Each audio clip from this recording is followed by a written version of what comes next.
Welcome to the Arrington Gavin Show. Real talk, big opinions, and fearless conversations. From the front lines of politics to the latest in pop culture. From breaking sports headlines to the stories that move the world. Nothing's off limits, and nobody's holding back. Arrington Gavin is here to break it down, build it up, and keep it all the way real. So turn it up, lean in, and let's get into it. This is the Arrington Gavin Show.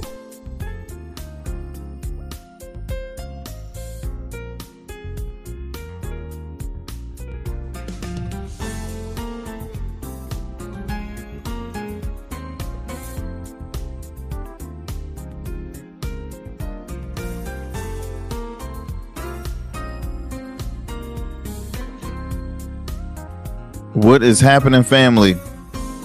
What is happening? What is happening? What is happening? Welcome, my friends, to another great episode of the Arrington Gavin Show, your go-to spot for sharp insights, bold opinions, and unfiltered takes on the biggest stories of the day, whether it's politics, sports, pop culture, or the latest buzz. Look, we're diving deep and keeping it real. So do me a favor, kick back, stay informed, and get ready to join the conversation.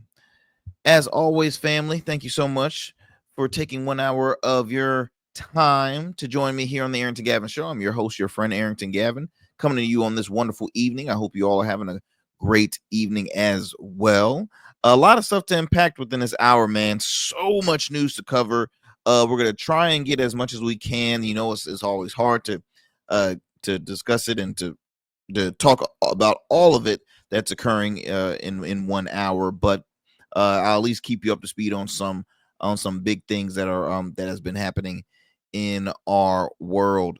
Look, shout out to those who continue to support us, whether you're streaming us by way of YouTube, Rumble, or Goatverse TV. By the way, download the Goatverse TV app. Download it right now. App Store, Google Play Store, Roku, as well as Amazon Fire.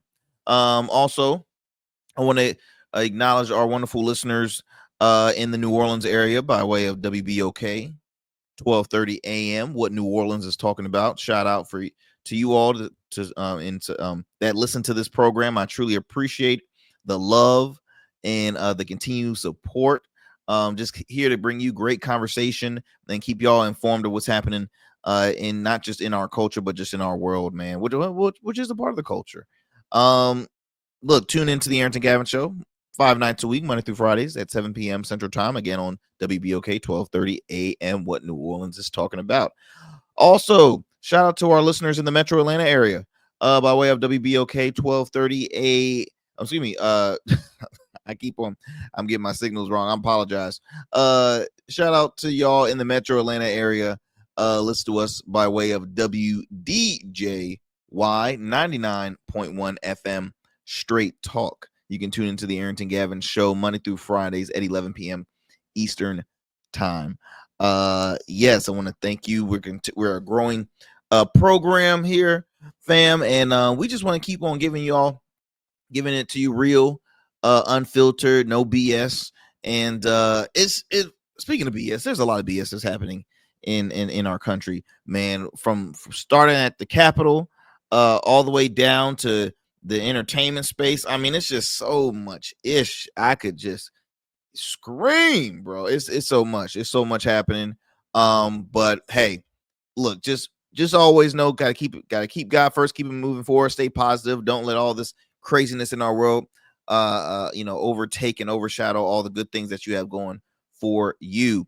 Also, do me a favor, if you're on social media, please follow the Arrington Gavin Show on Instagram, Blue Sky, X, or you can also subscribe to our Substack page as well. There's platforms where we kind of extend the conversation. If we don't have the time to share it here on the show, you can go ahead again, follow us on those selected social media platforms. Let's see here. Let's start with our fun fact of the day before we get going with the show. On today's fun fact, let me bring this up. On today's fun fact, did you all know that Oxford University, the Oxford that is located in London, Did you know that Oxford University is older than the Aztec Empire? You're probably like, what you talking about, Arrington? What are you talking about? Check this out. Check this out. It says here that the Oxford University has been around since 1096. The Aztec civilization was founded in 1325. Now, again, Oxford University, I believe, is one of like the second oldest university. Let me kind of go on my notes here. It is the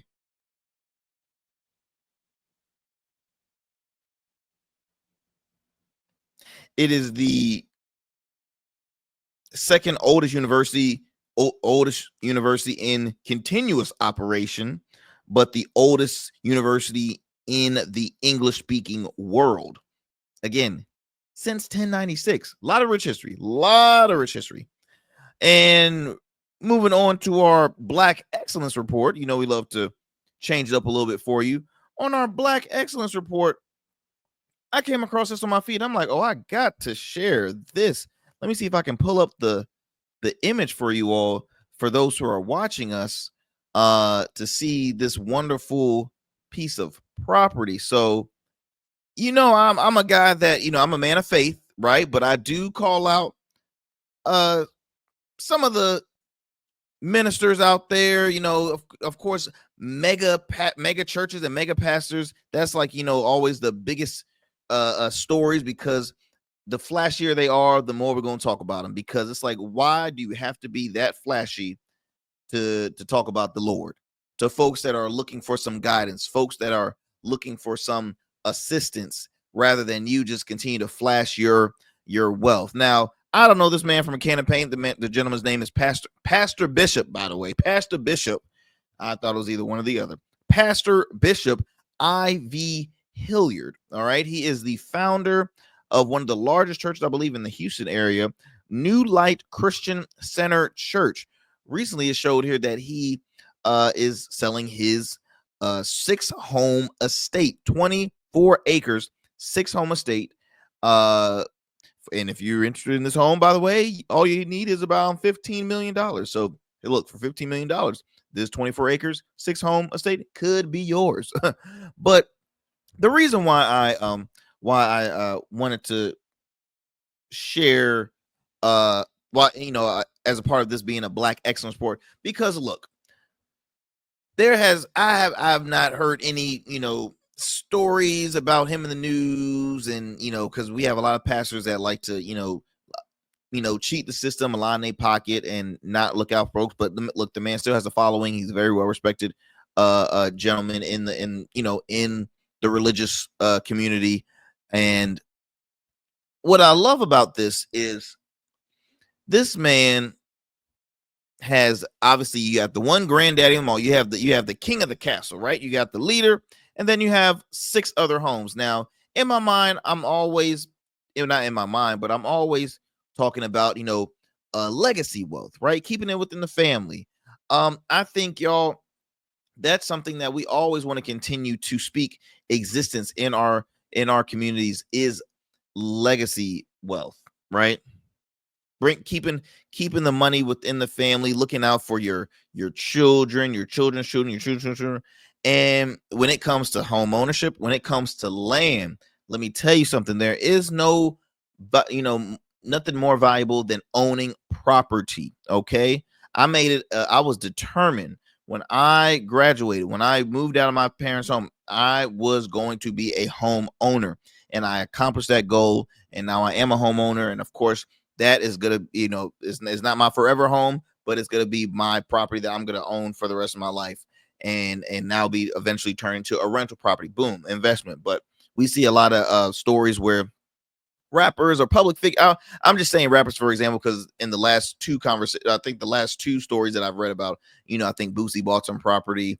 There was another entertainer that I can't recall that had bought a lot of property for his family, to build home and just to have that ownership. land is valuable. You hear me? Land is valuable. Land is key. Land is power. You hear me? So I just want to again to congrats to this the success of this gentleman, but also for those who are watching, I mean, this home is gorgeous. Okay, like I said, the grand entrance is a huge house, and then you have 6 additional homes. It says here that the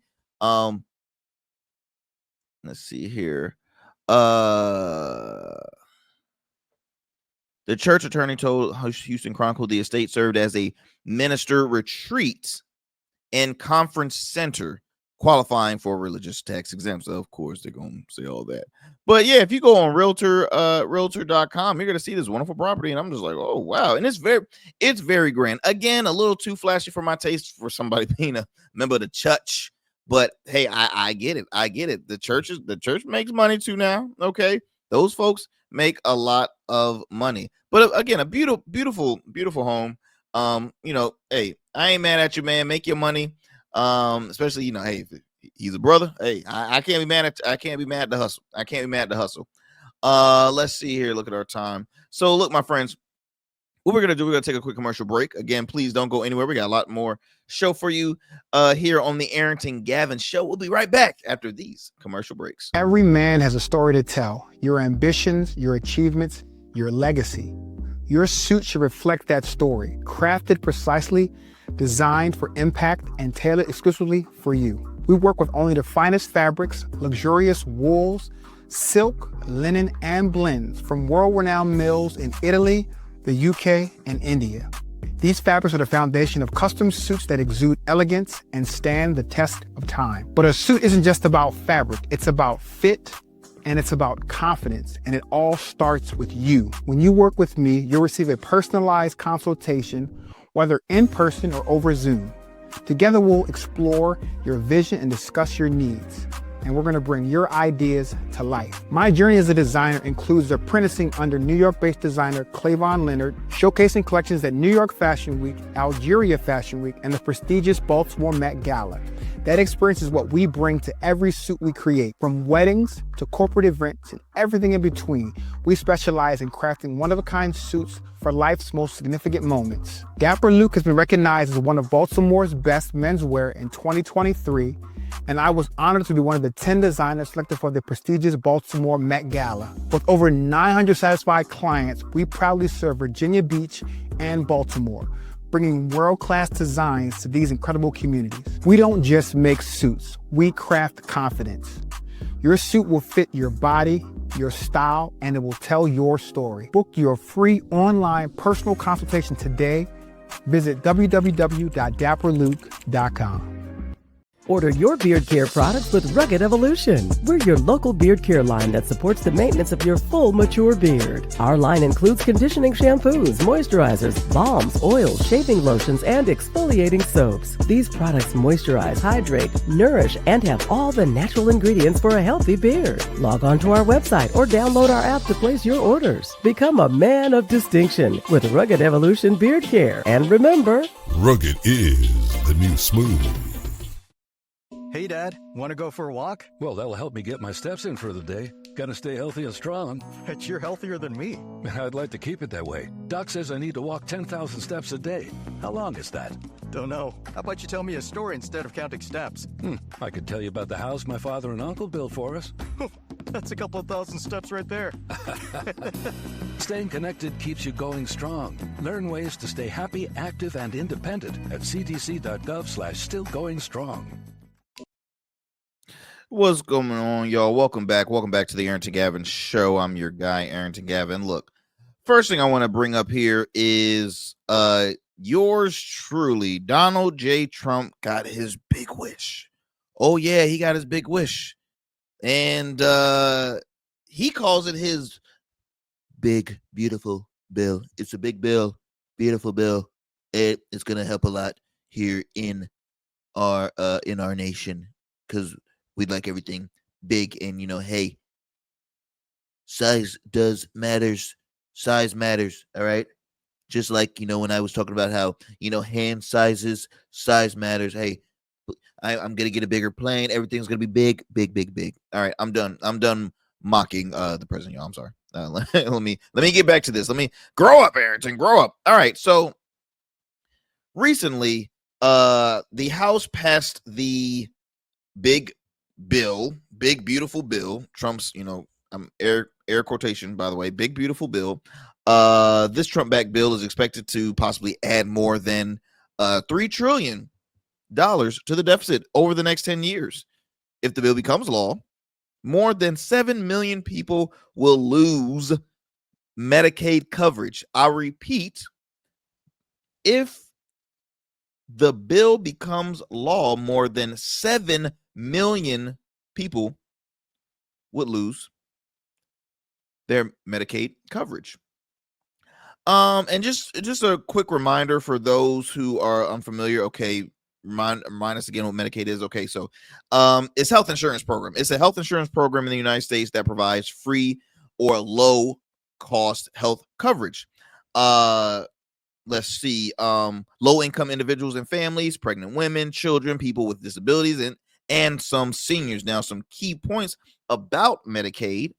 It is funded by the federal government and individual states, managed by the states, covers a wide range of services. As I mentioned, doctor visits, hospital stays, long-term care, preventative care, and prescription drugs. All right. So something that's very helpful because I can speak this, just for example, I had a long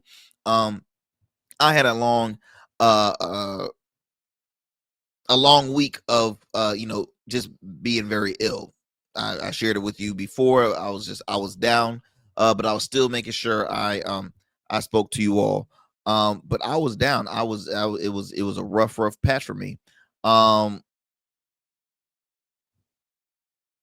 Luckily I have health insurance, but if I did not, I'm looking at visits, $500 for doing this, $600 for doing that. It's not cheap, y'all. It's not cheap. And right then I would commend guys like a Bernie Sanders, because he will give you facts of, okay, this country right here is literally we have more money than them, yet they have free health care. Free health. Why is that? Why is that? It kills me, because I'm like, yo, why is that? Because we invest more, in weaponry and military. And don't get me wrong, right? Folks, I'm pro military, right? I'm pro defending our country, but at the end of the day, you do have to look out for your community too. Like, you have to realize there are communities hurting here in the United States. Let's see what else I want to add to that. The bill includes temporary tax breaks for tipped wages and overtime. And the proposal includes $140 billion for mass deportations and immigrants enforcement. So as I continue to read this, says here, Americans will see more changes to Medicaid, food stamps like SNAP, or in other words, SNAP, border security, and taxes under a sweeping Republican bill that was passed recently.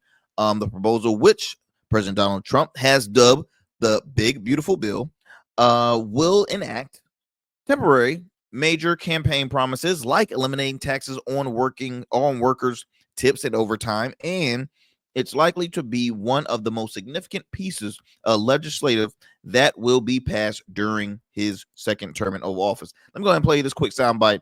This is just the final passing of this bill that was recently shared, which it was, I think they made the final decision like at 1 a.m. by the way. But let me go ahead and play this soundbite for you. The chair, 2/3 being in the affirmative, the rules are suspended. The bill is passed, and without objection, the motion to reconsider is laid on the table. So there you go, right there. Very quick, right? Very quick. But the issue is, y'all. The issue is there were so many folks. There were so many folks on the right that even said, look, this is not going to be good, because if you're cutting Medicare and Medicaid, most of my constituents are of this certain age and relying on that. Can you please? And we see it now firsthand. Protesters everywhere I go, I'm seeing protesters. They're not young people. They're not young minorities. They are senior citizens, mostly white. All right. They are pissed. Even when it comes to SNAP, even when it comes to food stamps. I mean, food stamps are not just affecting minority. It's affecting all people. Lower class, that's all people. All right. It was passed, y'all. Check this out. It was passed 215 to 214 with all Democrats and just two Republicans that had some freaking balls to speak truth to power, to actually own up and defend their constituents and their people and not just be aligned with their party. Representatives Thomas Massey of Kentucky and Warren Davidson of Ohio. I believe I have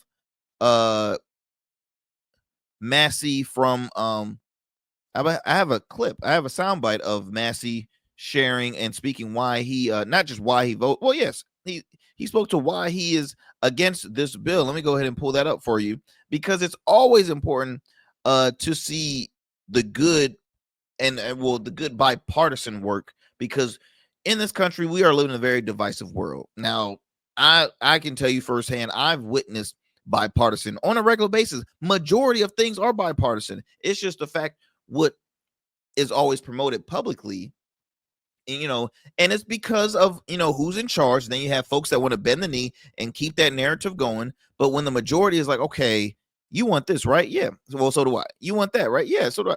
Why can we make that happen? Why can we put that into fruition?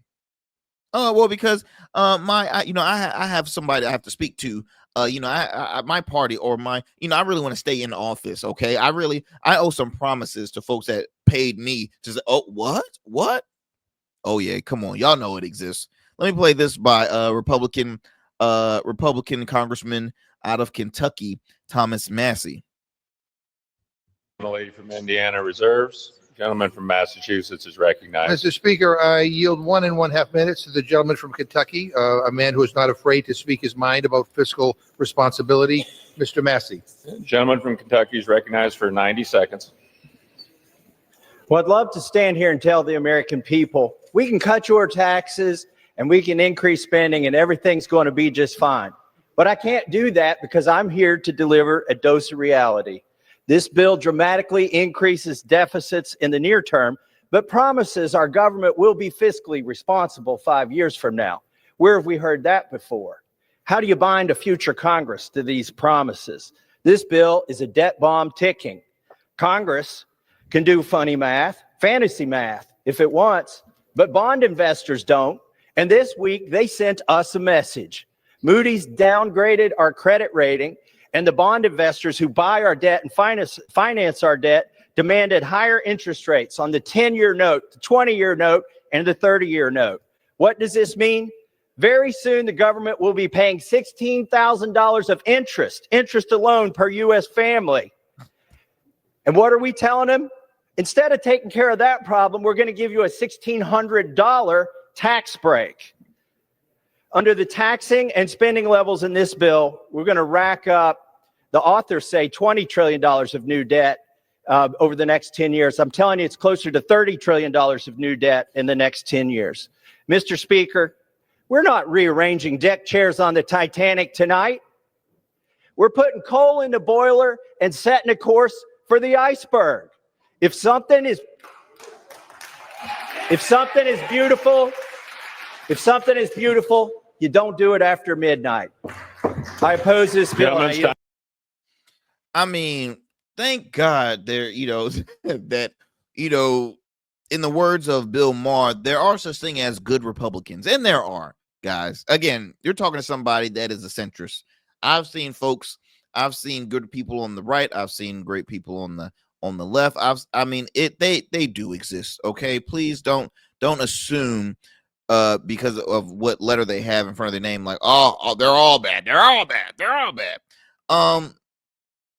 I want to also add on that a handful of Republicans from primary Democratic states were holding out on raising a tax deduction cap that will benefit their constituents, okay? While fiscally conservatives remain concerned about the cost of legislation, which, as I mentioned earlier, is expected to add around $3.3 trillion to the deficit over the next 10 years. The tax plans have rattled stock markets in recent days as investors worry about the ballooning debt. Now, I spoke to a gentleman, a buddy of mine, who, he was happy because I think, well, not the stocks, but Bitcoin was like 111. So it's still in the high cap.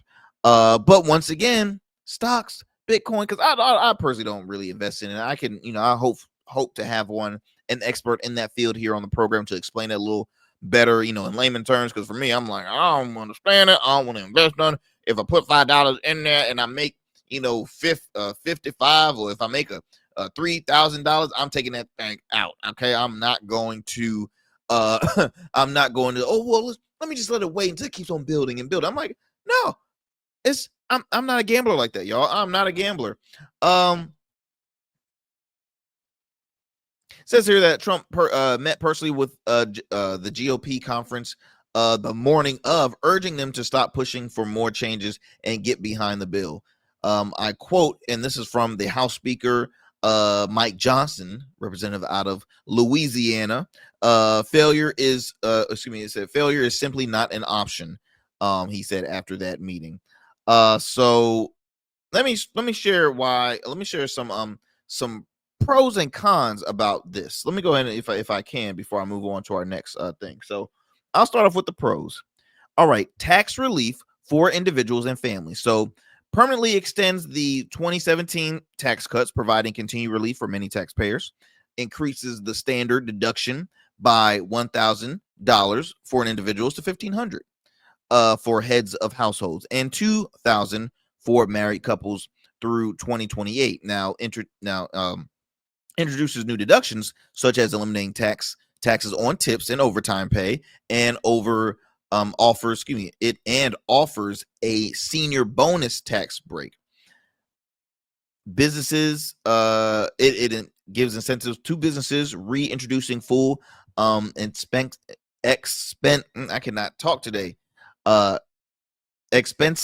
for equipment and research investments, encouraging business growth.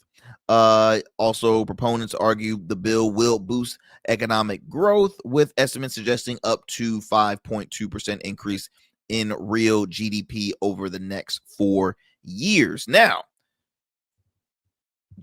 here's the majority, right? Majority, this bill sucks, and I'll explain why. Critics highlighted that the wealthiest Americans stand to gain significantly more, which is true, because guess what? Trump's only going to look after his wealthy individuals and like himself. He's only going to help the wealth, with the top 1% potentially receiving over $44,000 annually, while middle class household might see around $815. All right.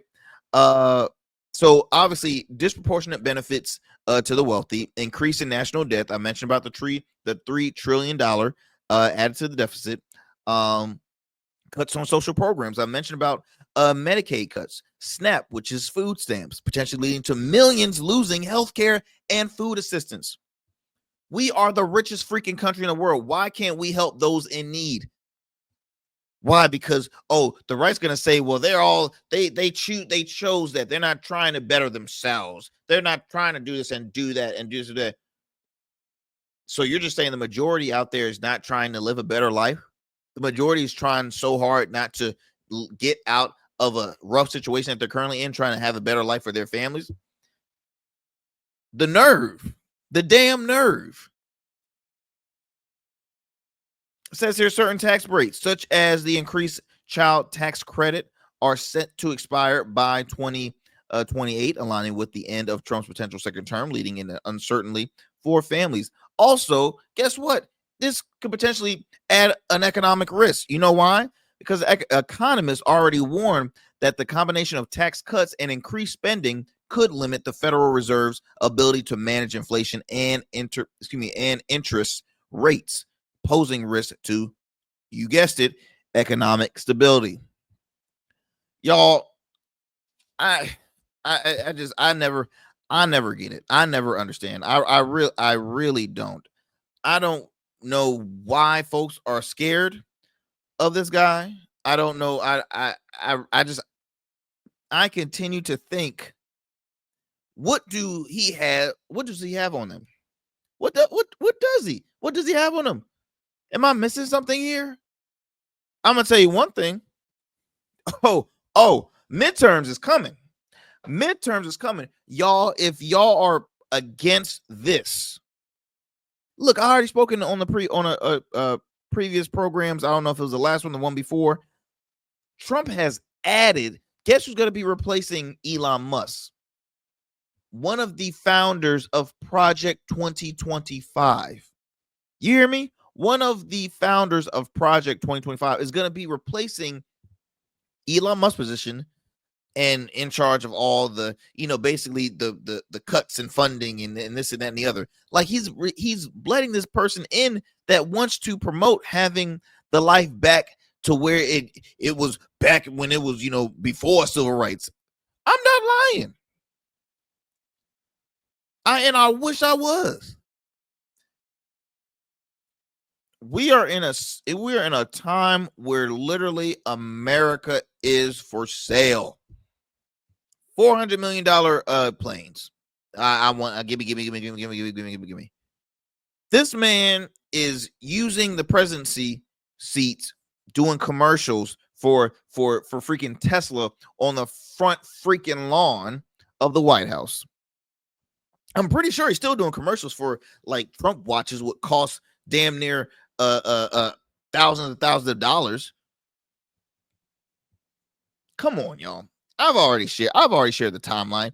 This man's making money, that that has not been is not being shared from the mainstream media because they're scared, and that kind of walks me into their that walks me into this next story. The View, the show that's hosted by Oscar winner or EGOT winner Whoopi Goldberg. You got Joy Behar, Sarah Gaines, Sonny Hostin, and Elisa Griffith. I can't remember. My apologies. I'm forgetting the name. But recently, they were asked to, hey, can you pipe down on the politics? Can you just bring it down? You guys are here, but can you bring it down a notch, please? Can you do that for us? Thank you. Now here's the thing. Now I'm gonna try and let me try and see to my knowledge, the View was initially, which it was created by the late great Barbara Walters, and what the show was, okay, let's see here. I'm trying to find the premises of the plot. Okay, the form. Okay, there we go. This is Barbara Walters explaining what The View was. I've always wanted to do a show with women of different generations, backgrounds, and views. A working mother, a professional in her 30s, a young woman starting out, and then somebody who's done almost everything and will almost say anything. She described it as a talk show featuring 4 to 5 women, different backgrounds, different generations, different opinions, who would discuss topics of the day, mixing humor with intelligent debate. The show begins with segments that features a panel engaging in discussions pertaining to subjects ranging from politics to social issues, as well as pop culture, commonly referred to as hot topics. So a show really that's going to give you a little bit of everything. Right now, this show has been on for since 97. So it has countless of awards. It's had almost everybody, so many different hosts, you name it, and it's gained careers of everybody. Now, the show became more popular when they started to talk more politics, right? You had on now what my issues with The View is I'm not fans of shows where okay, you have 5 women. I think it's five or yeah, 5 or 6 women, I think now. Because I think there's another lady up there that's from CNN. Mm, I'm blanking on her name, but you have like out of the 6, 5 liberals in my opinion. I mean, I know Sarah is an independent, but she, she uh uh uh she's a left leaning independent. I mean, like myself, but I mean, honestly, I'm more just again centrist, but you have left leaning independent, you have a 2 Republicans up there, one that's more of a liberal Republican, and one that's more of a little further to the right, and then you got Sunny, Joy, and Whoopi, who are very very I wouldn't even say progressive, but just very liberal. Um, the show all the time is it's catered to the Democrats. By the way, it's more of a liberal platform. You get mostly liberal politicians on there, and liberal talkers and journalists, and that's what it has become. But it's still running, it's still going strong, and it's hey, if it ain't broke, why don't fix it? You know what I mean? But recently, The View has been told to tone down its anti-Trump rhetoric. I've seen moments where Sunny had to apologize and correct herself and this and that and the other, and she obviously you could see the face expression like she wasn't happy. And I'll be honest, I'm not crazy about Sunny. I rarely watch the show. I might watch highlights here and there. But Sunny, to me, she's always just she's that person. She's a lefty, and if I say, oh, I'm an independent, or if I even say something slightly bad about the left, that and I can make a valid point. Oh my gosh, I'm like she told one time Bill Maher like I think you've changed, you more this, who the hell, look, don't tell me what I am, that I don't like that. So let me digress that rant, but this is reported by the Independent. It says here that Disney boss Bob Iger and ABC News chief Alman Car Karma I don't know, Karma Daviskich, I definitely screwed up on that last name, have asked the host of The View to turn down the political rhetoric on the show. Now, considering the panelists of the long-running daytime talk show have been outspoken critics of Donald Trump for years now, that the criticism has only ramped up since the president returned to the White House. Now, the show, well, let me finish this paragraph, then I'll share my thoughts on it. The request would, in effect, mean cooling the anti-Trump tenor of the show and potentially sparking backlash among its liberal audience. Again, it is a liberal show. It is a very liberal show. Says here, it would appear, at least for the moment, that the calls for a less politically charged show have yet to take hold.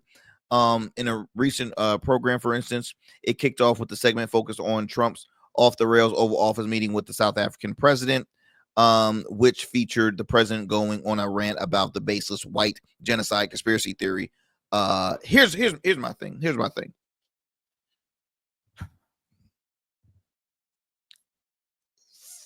I have close friends that will say, look, I'm even liberal, but sometimes I don't want to always hear about politics. I don't want to always hear about this. It gets old. I understand that if you don't want to hear politics, then just don't tune into it. But I will say this: politics is everywhere. People in America don't like to feel uncomfortable, and that's the biggest issue. People don't like to feel uncomfortable. But guess what? The world is about being uncomfortable. The world is about being uncomfortable. You grow from those, uncomfortable conversation, uncomfortable moments. You saying that I wish they can, it's not reality. All right. It's not reality. Pop culture is all going to circulate back to politics, right? Back to cultural issues, local, state, federal issues. Me personally, I am not the biggest fan of The View, but I do think you need a show like The View, because if you have a show like The Five, well, guess what? You need a show like The View. Debate format programs, panelist shows, that is high commodity, not just now, but it always has been. You can't just rely on, okay, only on TV you're gonna have The Five, which is on Fox News. It's their highest rated show, and guess what? It's 4 conservatives going ballistic on 1 liberal, all right, or just on of course talking about pro-Trump this and anti-liberal that, and they have 1 liberal defending the liberal side of things, sort of like how The View has, their one really a strong conservative that's always going to share their thought and opinions on it. As annoying as it is, that's a show that you need to have in existence. The View, it has the women's view. Now, the funny thing is, my very first podcast I had started was kind of like being like the anti of The View, and not really anti, but just the male version of The View, where you had guys from different backgrounds, different age generations, and I wanted to be, hey, we're gonna have the basically a male's perspective on this, right? Because most of the panel shows you will see is female dominant. And if it's all guys, we're always talking about sports. We can talk about other things. So I personally don't. If it's not broke, don't fix it. But I can see why it's like, okay, let's kind of adjust it a little bit. He's back in office now. Can we just ease off? No, you can't ease off when you have a clown like this that continues to just says stupid stuff, man. You have to speak your voice. It's an opinion-based show. So that's my take on the whole View thing. But I understand. I mean, we're living in a world now where the media is scared. All right, the media is scared. Recently, the president of CBS News, resigned because, you guessed it, living in this Trump term, man.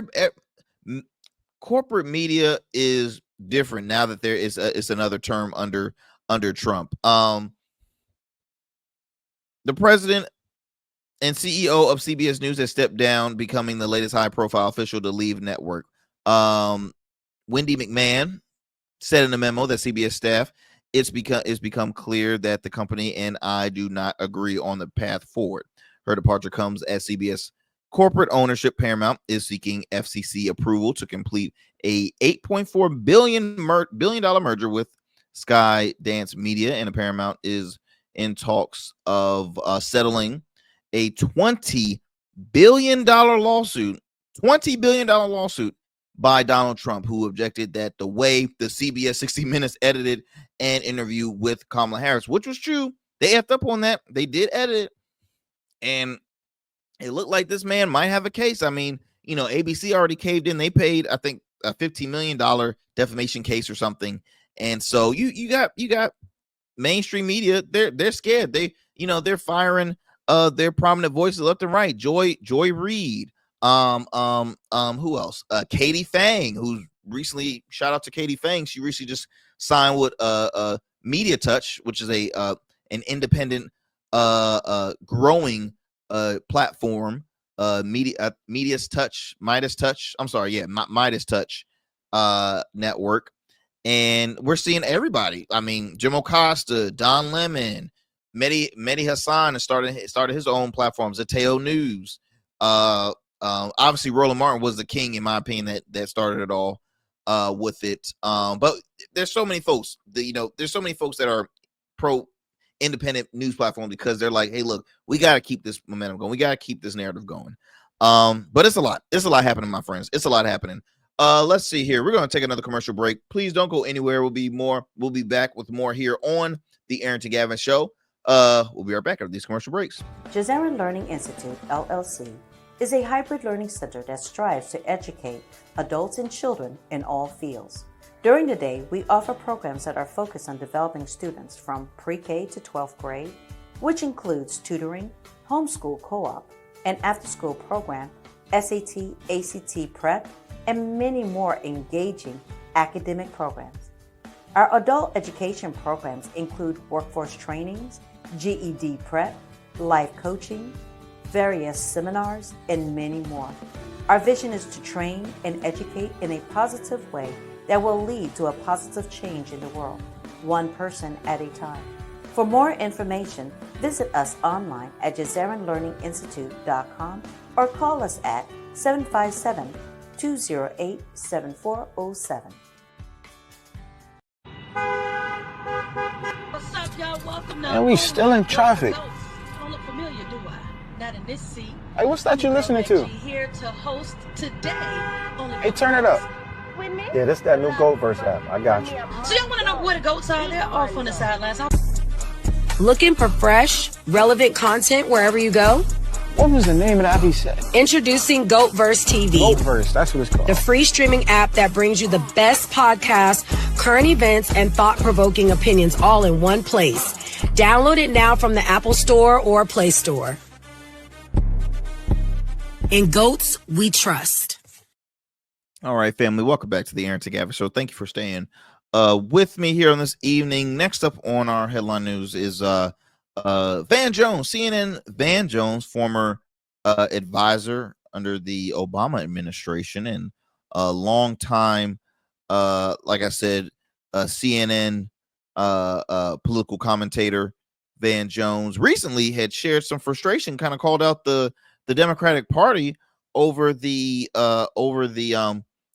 so-called, I'm using the air quotes again, the cover-up of President Biden, because there has been a recent book that's published now, published by Jake Tapper, another CNN's Jake Tapper, and that the Dems have been covering up, like, Biden's cognitive issues, and it's just been shared that he's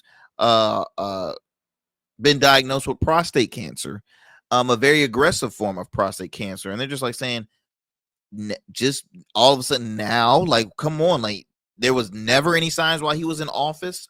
So let's talk about it. Let me go first share the soundbite of Van Jones calling out the Democratic Party.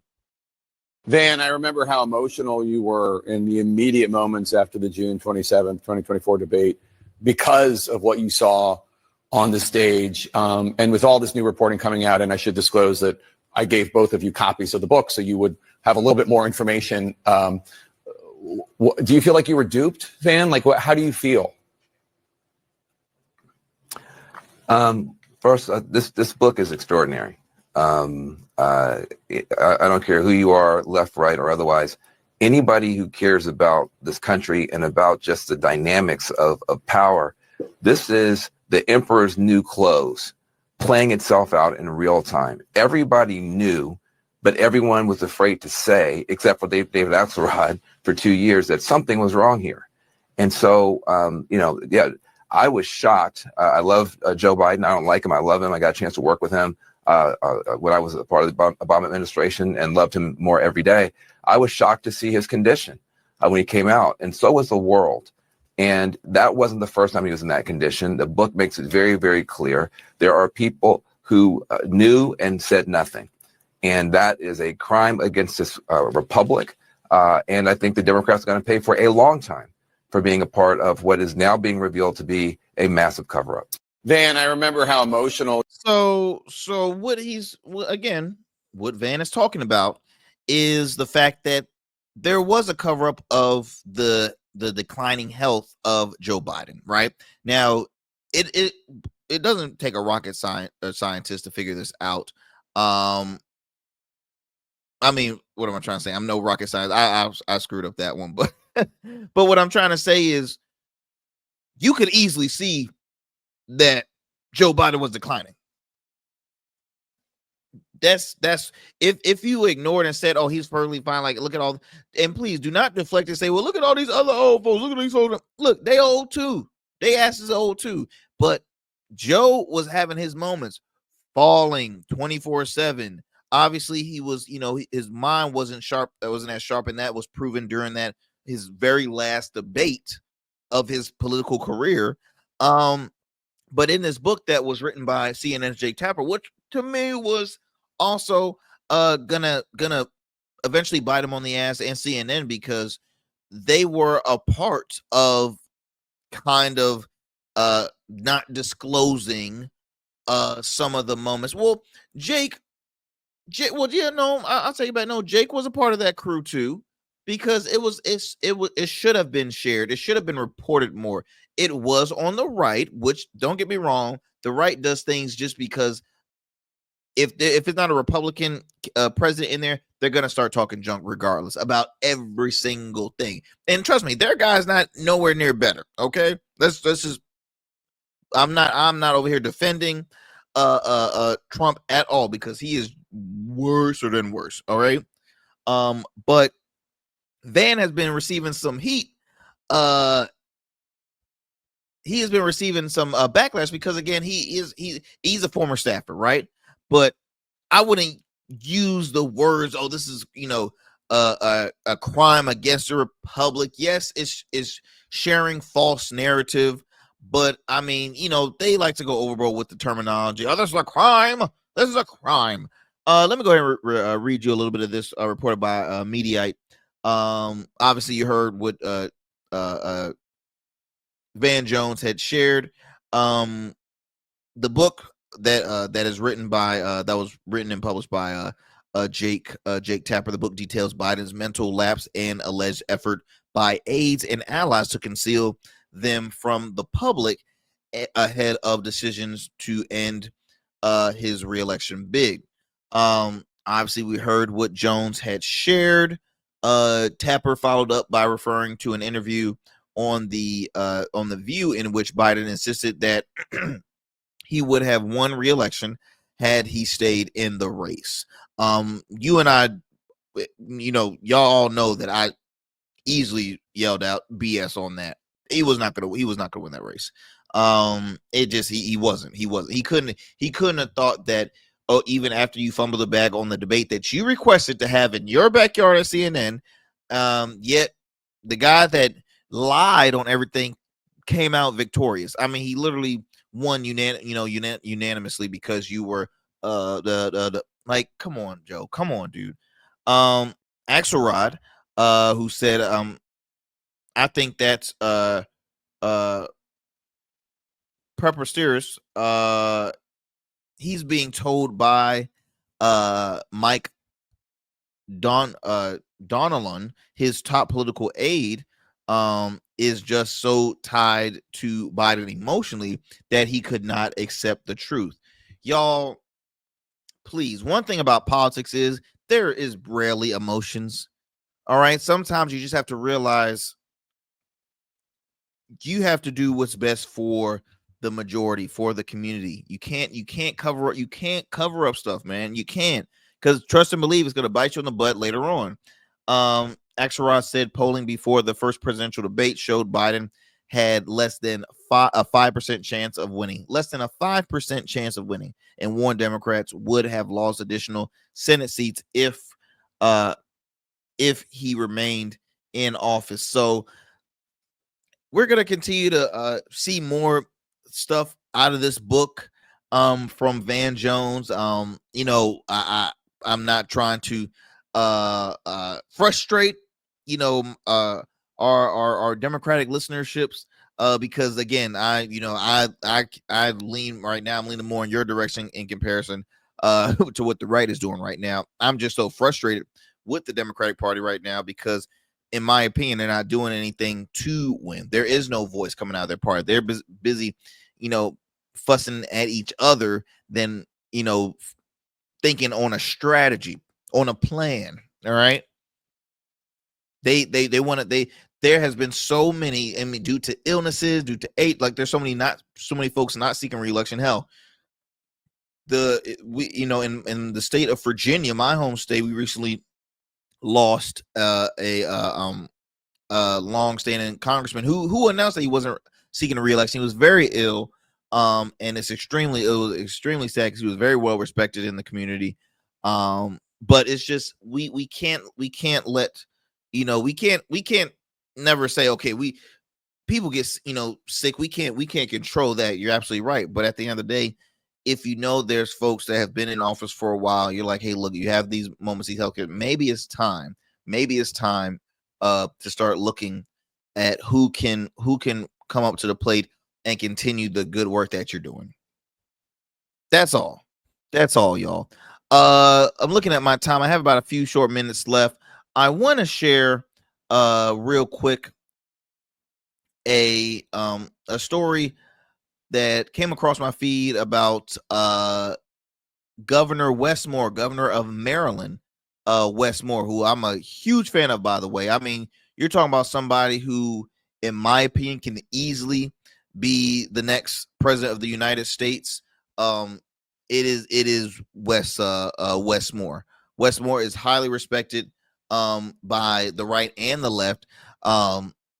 Clean cut, obviously clean cut, the man's bald, but served our country, athletic, hip, cool, the whole 9 yards. Again, just very intelligent speaker. I had the opportunity to meet him once at an event. Very, very humble gentleman.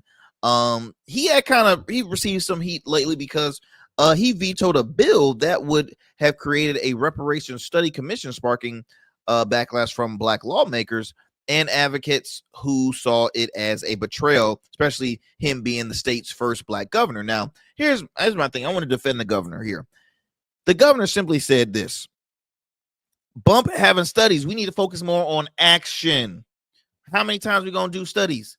How many times are we going to do studies? We've been doing studies for years and years and years. The studies have already shown.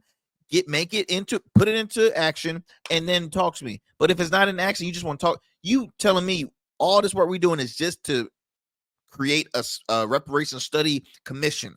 This is what we're talking about? He even defended it, saying the move by saying action, not more studies. It's needed now to address racial disparities like a wealth gap, education, and home ownership. Critics, including members of the Maryland Black Caucus and National Reparation Leader, argue that forming a commission is a necessary step toward meaningful systematic repair, like the governor said, and I couldn't agree with him more. Action. I'm tired of the studying. How many times what are we studying? Polling already shows you've heard it a lot in elections, local, state, federal elections. There we know why are we wasting time on studying? And see, that's why folks like Westmore, because he's not going to BS you. Y'all, we feel as though, and I say we as the impatient voters like myself, elected officials have been playing games with us for so long, and I'm tired. We ask, we put in our requests, right? We already continue to vote, right? We already doing our job as voters. But now you're saying, well, come on, man. Let's do this. Here's what we're gonna do. We're gonna do a commission study. Yes, that's what we're gonna do, and that's gonna do something. That's gonna show effect. No, it's not. It's not. What he's saying is we already got the stats. We already got the proof. We gotta put more. We gotta put it into action. Keyword action. So, family, as always, thank you so much for taking the time to tune into the Arrington Gavin show. I will talk to you soon. Talk to you on the next go around. Y'all stay blessed, stay safe out there in these streets. I'll talk to y'all again for another great episode of the Arrington Gavin show. I'm out. Peace.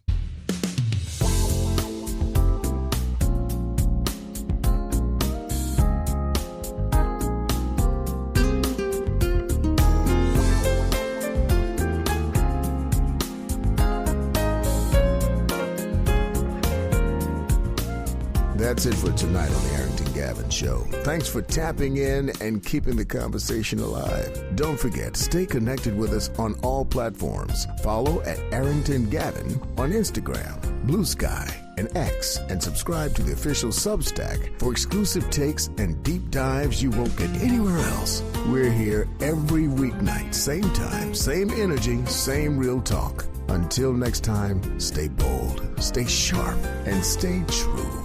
That's what we do on the Arrington Gavin Show. Peace.